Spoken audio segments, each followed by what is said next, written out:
Hello students, welcome back to Prepon. These days we are doing certain MCQs based on themes in the subject. Themes का मतलब मैं आपको बता चुका हूँ कि सब्जेक्ट में जो सब टॉपिक्स होते हैं उसके संबंधित हम MCQs करते हैं, उससे पूरा टॉपिक कॉम्प्रिहेंसिवली कवर हो जाता है। पहले हमने हिस्ट्री के किया, ancient medieval art and culture and modern history के। आजकल हम पॉलिटी के कर रहे हैं। पॉलिटी का ये तीसरा MCQ बेस्ड डिस्कशन है। आज हम कुछ फंडामेंटल राइट्स पे, कुछ यूनियन एग्जीक्यूटिव पे MCQ डिस्कशन करेंगे। मेरा नाम राहुल स्वरूप है। मैं हिस्ट्री एंड पॉलिटी का टीचर हूँ। पिछले कई सालों से स्टूडेंट्स को मैं UPSC एग्ज़ाम्स के लिए टीच करता आ रहा हूँ, पढ़ाता आ रहा हूँ। चलिए इन MCQs को शुरू करते हैं। आज के MCQs on fundamental rights and union executive. Which of the following institutions a person can move to if the government does not implement the objectives of part 4th of the constitution? सारे questions concept based. As I have told you, polity के questions आपके prelims exam का score का आधार बनता है।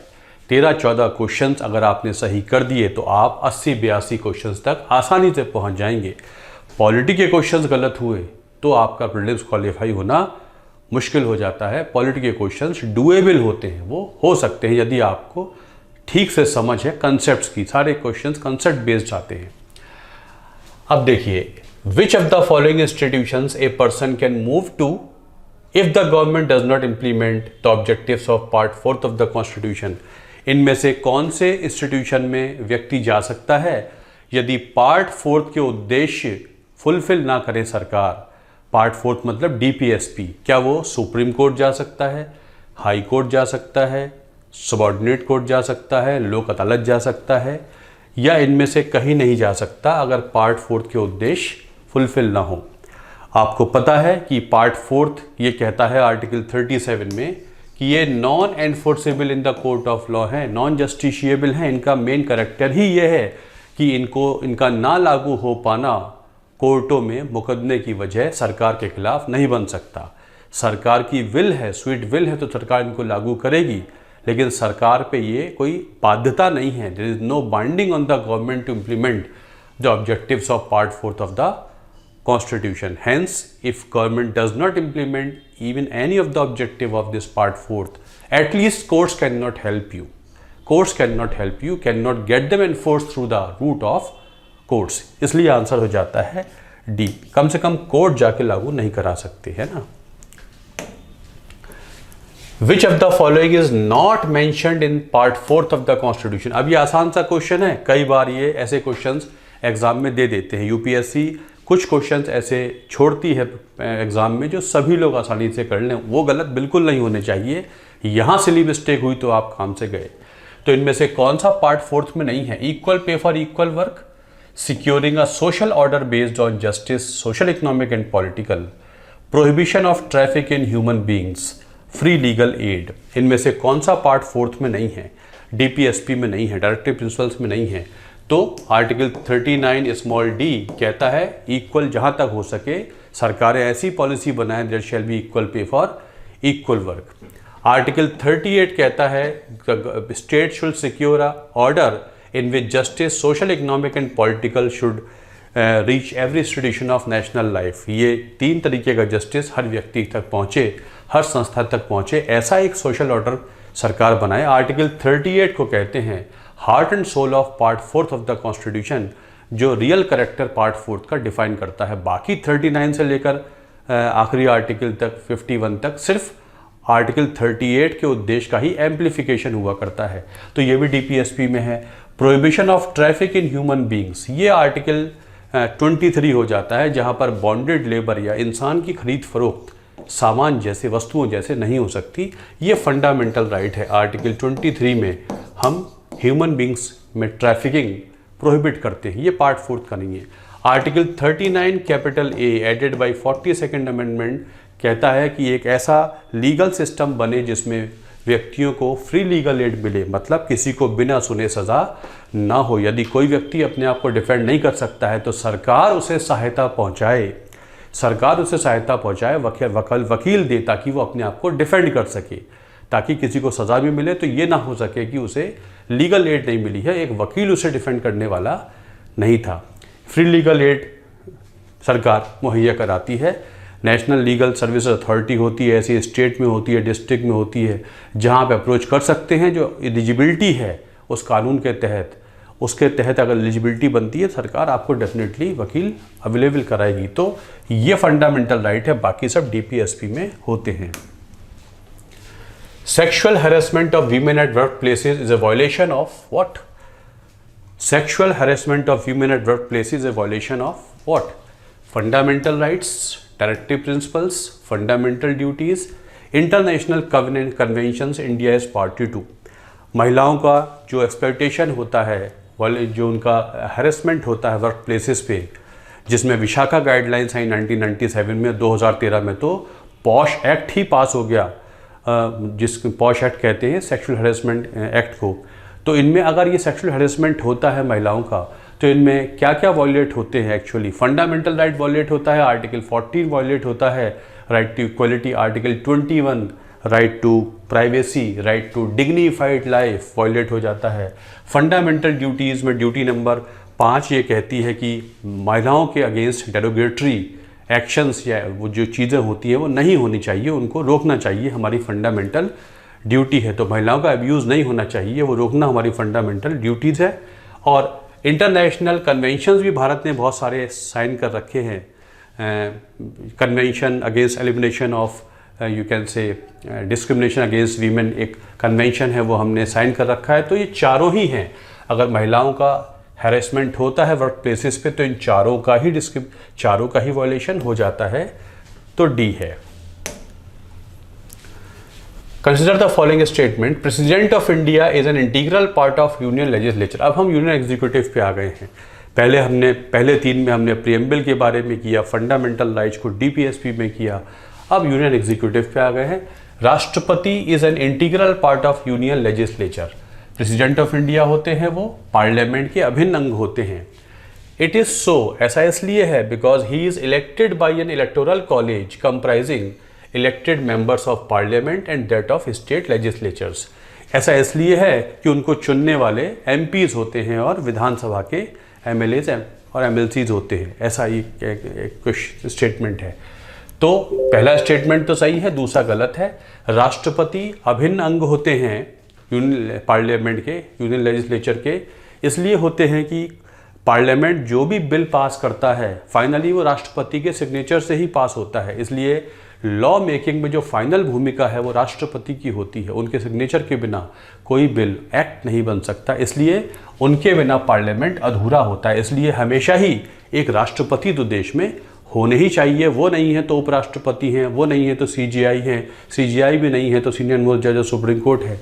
बिना राष्ट्रपति के देश नहीं हो सकता। हमेशा देश के पास एक राष्ट्रपति होना चाहिए।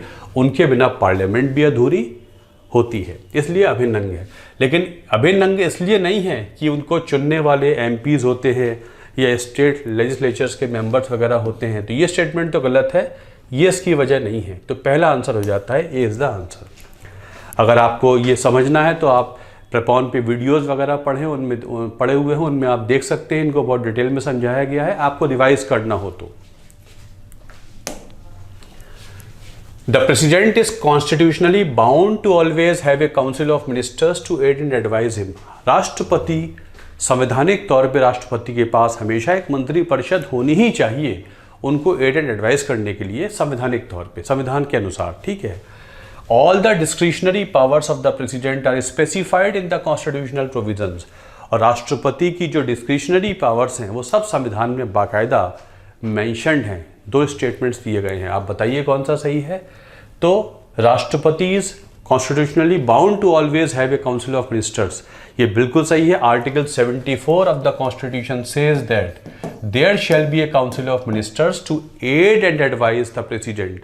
There shall be a council of ministers with PM at the head, for what purpose? To aid and advise the president. तो राष्ट्रपति, ऐसा कोई भी मौका नहीं हो सकता जब देश में काउंसिल ऑफ मिनिस्टर्स ना हो। अगर कोई सरकार गिर भी जाए, कोई सरकार के against no confidence motion pass भी हो जाए, तब भी हारी हुई सरकार को राष्ट्रपति कहते हैं कि आप तब तक कंटिन्यू कीजिए जब तक कोई ऑल्टरनेटिव अरेंजमेंट ना हो जाए। उस सरकार को हम केयर टेकर गवर्नमेंट कहते हैं, क्योंकि आर्टिकल 74 के अनुसार देश के सारे काम राष्ट्रपति के नाम पे होते हैं। राष्ट्रपति के नाम का मतलब राष्ट्रपति उन कार्यों को करते हैं तो काउंसिल ऑफ मिनिस्टर्स की एडवाइस पे ही करते हैं।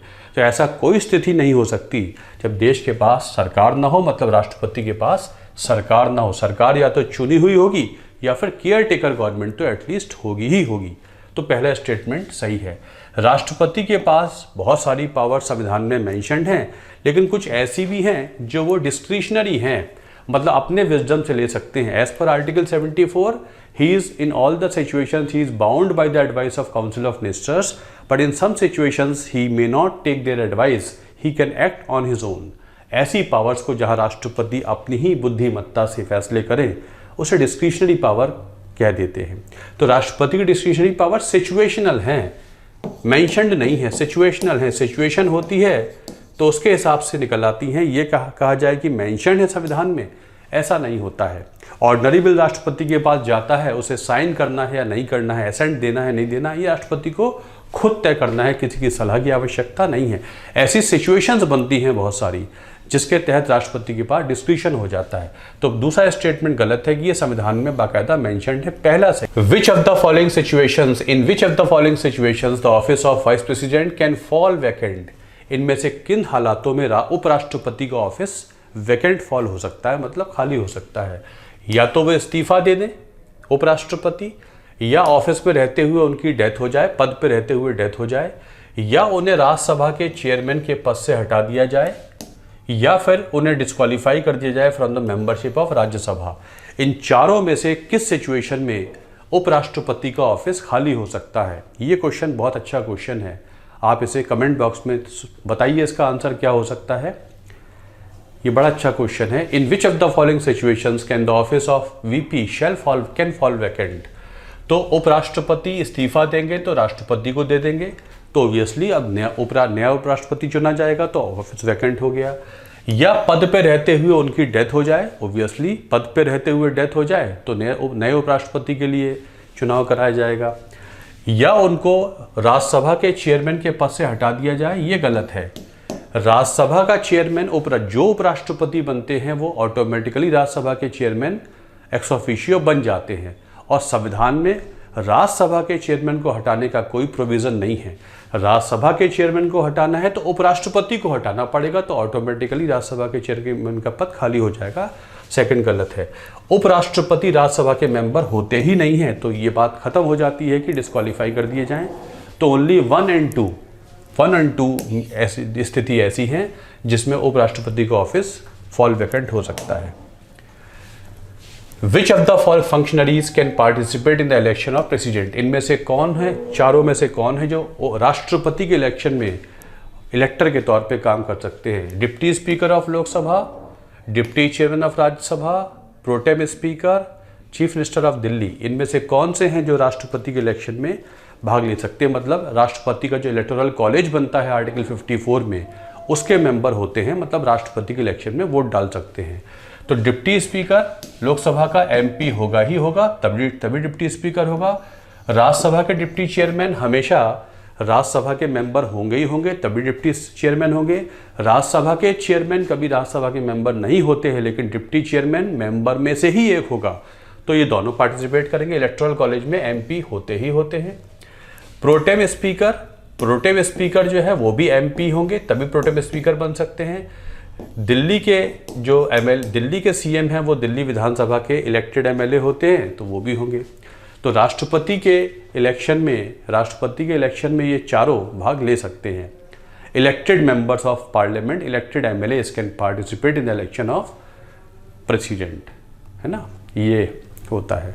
अब यहाँ पर आप ये कह सकते हैं कि सर यदि अगर किसी नॉमिनेटेड एमपी को डिप्टी स्पीकर बना दिया जाए या किसी नॉमिनेटेड एमपी को डिप्टी चेयरमैन बना दें, हाँ, तो ये लोकसभा में तो अब संभव नहीं है क्योंकि अब एंग्लो इंडियन मेंबर्स नहीं होते हैं लोकसभा में, तो वहाँ नॉमिनेटेड का प्रश्न खत्म। यहाँ हो सकता है कि जो 12 मेंबर्स लिटरेचर आर्ट वगैरह से आते हैं उनमें से कोई हो सकता है डिप्टी चेयरमैन बना दिया जाए हाउस से, एलिजिबिलिटी तो उसकी होती है, उस नाते यहाँ थोड़ा वेरिएशन हो सकता है। इन जनरल ये चारों के चारों राष्ट्रपति के इलेक्शन में पार्टिसिपेट करते हैं। As per the Constitution, the cabinet advice given to the president is secured from judicial review. संविधान के अनुसार इन चीज़ों पे बहुत ध्यान दिया करिए। यूपीएससी 2-3 सालों से ऐसे फ्रेजेस डाल देती है जो हम ध्यान नहीं देते हैं और मेन स्टेटमेंट पे चले जाते हैं। क्वालिफायर्स को जरूर ध्यान रखिए। As per the Constitution, the cabinet advice given to the president is secured from judicial review. As per the Supreme Court, the court can look into the relevance of material used in the formation of advice. दोनों ही सही हैं। Article 74 clause 2 ये कहता है कि सरकार को, राष्ट्रपति को क्या एडवाइस दी गई है इसमें कोर्ट इंक्वायर नहीं कर सकता। सरकार की एडवाइस सीक्रेट होती है, इसलिए राष्ट्रपति कोई भी कोर्ट इसमें इंक्वायरी नहीं कर सकता है। आर्टिकल 74 क्लॉज 2 एडवाइस को सीक्रेट बनाता है। ये बात बिल्कुल सही है एज पर आर्टिकल 74 क्लॉज 2। लेकिन सुप्रीम कोर्ट ने अपने बहुत से जजमेंट्स में कहा है एडवाइस जो दी गई है वो हाँ बोला है या ना बोला है इससे मतलब नहीं है, लेकिन जो राष्ट्रपति ने एडवाइस दी है सरकार को, सरकार ने जो एडवाइस दी है राष्ट्रपति को, उससे एडवाइस बनाने में जो मटेरियल इस्तेमाल किया गया है, जिन तथ्यों पे बनाई गई है, उन तथ्यों में तो हम जा सकते हैं और एक कनेक्शन चेक कर सकते हैं कि जो तथ्य पेश किए गए और जो एडवाइस दी गई है उनमें कोई तालमेल है या नहीं है। अगर वो तालमेल नहीं दिखता है, इंटरनल नेक्सस नहीं दिखता है, ऐसी एडवाइस को हम रद्द कर देंगे। तो इसलिए सुप्रीम कोर्ट भी सही है अपनी जगह, ये स्टेटमेंट भी संविधान के अनुसार सही है। सुप्रीम कोर्ट ने ऐसे बोला है कि advice is judicially reviewable to some extent, we can go into finding whether the material which is given presented before the President of India to give the advice to take the decision, is there any nexus between the two or not, उसको नाते हम check कर सकते हैं। SR Mumbai case में खास तौर से कर, बहुत सारे केस में कोर्ट ऐसा कह चुके हैं। तो सेकंड भी सही है, तो दोनों ही सही हो जाते हैं। Consider the following statements about Council of Ministers. It meets from time to take all the policy decisions. ये जो आर्टिकल 74 में काउंसिल ऑफ मिनिस्टर्स बनती है, ये समय समय पे मिलती रहती है सारे फैसले लेने के लिए। पहला statement, all the members of Council of Ministers shall necessarily belong to the party alliance having majority in the Lok Sabha. और काउंसिल ऑफ मिनिस्टर्स के जितने भी मेंबर होंगे, जितने भी मिनिस्टर्स होंगे, वो उसी पार्टी के होने चाहिए, उसी गठबंधन के होने चाहिए जिसकी पार्टी में लोकसभा में मेजॉरिटी है। तो ये स्टेटमेंट, पहला स्टेटमेंट भी गलत है, क्योंकि जो काउंसिल ऑफ मिनिस्टर्स होती है वो मेन बॉडी नहीं होती है, मेन बॉडी कैबिनेट होती है। Council of ministers as a whole does not sit for taking policy decision. सारे पॉलिसी मैटर्स कैबिनेट लेती है। जो कैबिनेट लेवल के मंत्री होते हैं वो मेन पॉलिसी मेकिंग बॉडी होती हैं। Council of ministers as a body does not sit for taking any policy decision, तो पहला गलत हो जाता है।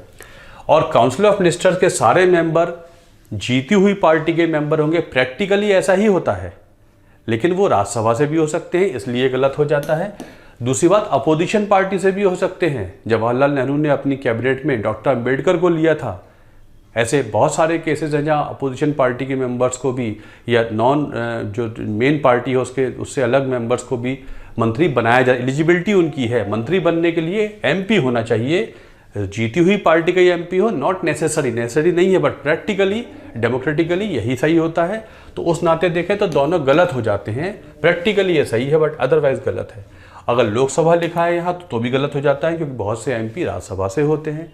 एमपी मंत्री बनने के लिए, पीएम बनने के लिए ultimate qualification one should be MP. बस एमपी राज्यसभा का भी हो सकता है, लोकसभा का भी हो सकता है, और जीती हुई पार्टी के ही सारे मेंबर होंगे, नॉट नेसेसरी। अपोजिशन पार्टी के मंत्री मेंबर को भी मंत्री बनाने की एलिजिबिलिटी है, बनाया जाए ना बनाया जाए different matter. The council of ministers is bound to reconsider and amend the advice return by the president. राष्ट्रपति सरकार की एडवाइस को अगर वापस भेजते हैं तो सरकार उसको बाकायदा रिकंसिडर करेगी और अमेंड करेगी, जैसे राष्ट्रपति ने उनको बोला है। तो ये गलत हो जाता है। राष्ट्रपति को अधिकार तो है 42nd अमेंडमेंट एक्ट के बाद, 44th अमेंडमेंट एक्ट के बाद राष्ट्रपति को अधिकार है कि वो सरकार को एडवाइस रिकंसिडरेशन के लिए वापस भेज दें। सरकार एडवाइस को रिकंसिडर करेगी, लेकिन अमेंड करेगी ये ज़रूरी नहीं है, इसलिए गलत हो जाता है। सरकार चाहे तो सेम एडवाइस को एज इट इज वापस भेज सकती है, फिर तो राष्ट्रपति को मानना ही होगा। तो वापस रिकंसिडरेशन करने की बात तो है, बट अमेंड करेगी, नॉट नेसेसरी, तो गलत है। Members of the council of ministers hold office under the pleasure of president. अगर आप आर्टिकल 75 क्लॉज 2 को देखेंगे, आर्टिकल 75 क्लॉज 2 को देखेंगे तो उसमें ये मेंशन है कि सारे मंत्री जो हैं वो राष्ट्रपति के प्लेजर में ही ऑफिस होल्ड करते हैं, मतलब राष्ट्रपति को व्यक्तिगत तौर पे अकाउंटेबल हैं। तो ये सेकंड स्टेटमेंट सही हो जाता है, जितने भी मंत्री हैं सरकार के वो राष्ट्रपति के अकाउंटेबल हैं व्यक्तिगत तौर पे, कलेक्टिवली तो लोकसभा को है आर्टिकल 75 क्लॉज 3 के अनुसार। तो 75 क्लॉज 2 बिल्कुल सही है, तो दूसरा सही है, पहला सही नहीं है। So these are certain questions related to executive means council of ministers, कुछ प्रेसिडेंट और कुछ फंडामेंटल राइट्स। होप ये क्वेश्चंस आपको अच्छे लग रहे हैं, आपकी पॉलिटी की कंसेप्चुअल क्लैरिटी हो रही है और रिवाइज होती जा रही है। आपको वीडियो अच्छा लगता है तो कमेंट ज़रूर कीजिए और इसे शेयर करेंगे तो अच्छा रहेगा, और सब्सक्राइब करेंगे चैनल को तो I shall be highly thankful. Thank you very much, thanks a lot.